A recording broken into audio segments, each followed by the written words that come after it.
I think it was about second grade. I was shuffled into a large room, all white, high ceilings, lots of tables everywhere with a bunch of other students. And my teachers went around and gave everybody watercolor paints. And I don't know why I have always remembered this little snippet from my childhood when they gave us the watercolor paints and then they showed us a bunch of professional art that was made with watercolors. And I was like, oh my gosh, look at how beautiful these are. And of course, when I dipped my crappy paintbrush into the crappy like Crayola watercolor paint set, I did not get exactly the same results, but it is definitely a memory that has stuck with me for a really long time. Obviously, I'm 33 now, and I'm still looking fondly back at that day. I just remember being in awe at how beautiful the paintings were, and I just thought, I wish I could do that. So I've been getting really curious lately about creating designs and patterns for specific products, and actually developing designs that are for products. So specifically for a mug or for a calendar or whatever. Those are a few things that come to mind right away. And I realize where I'm at in my journey right now is carving my voice out as an artist. Like, what do I want to say? What is my story? And how can I get all of these different elements that I work with to look a little bit more cohesive? And I feel like that all comes with time and practice. And so I'm trying to let go of this idea of getting X, Y, and Z done. Yes, I am working on my portfolio and I'm working on trying to keep updates on my website so that they are a reflection of where I currently am as an artist. But I'm also realizing that I just need to keep creating art. And as I make and put in those 10,000 hours, so to speak, my art will, or my voice will slowly start to show through all of my pieces. And I feel like they do when I look at all my acrylic pieces together. They're starting to become more cohesive.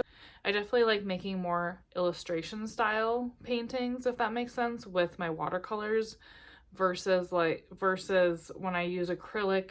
I typically do more portraits, or I've also experimented with landscape. So I really think I just need to put in the time. I need to put in the effort. I just need to keep creating more art.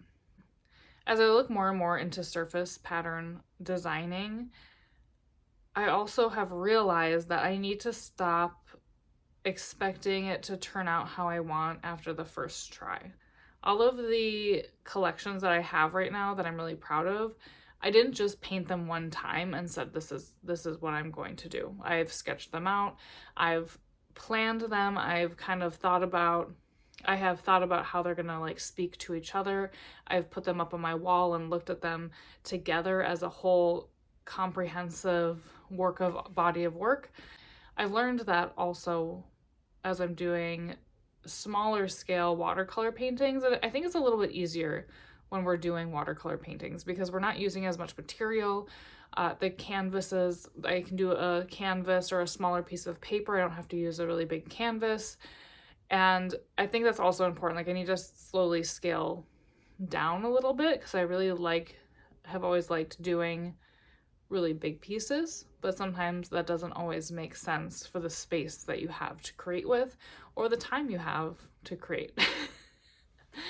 I am taking time now to really plan and think about how can I get at least 3 different pieces to go together. So for example, I have these lovebirds that I'm painting on the side. And this is probably the 4th or 5th time. I'm going to show you guys pictures of all of the stages of these lovebirds because this idea actually started a couple years ago. I tried creating an illustration of lovebirds with these watercolor markers, and then I scanned it and I uploaded it, and I tried to make sure it had the correct DPI and all of that, and I just did not like the way it turned out. And then I just kind of left it there. So I've come back to that a few years later, I've drawn it one time. I've sketched it out. I've painted it. I've painted it again.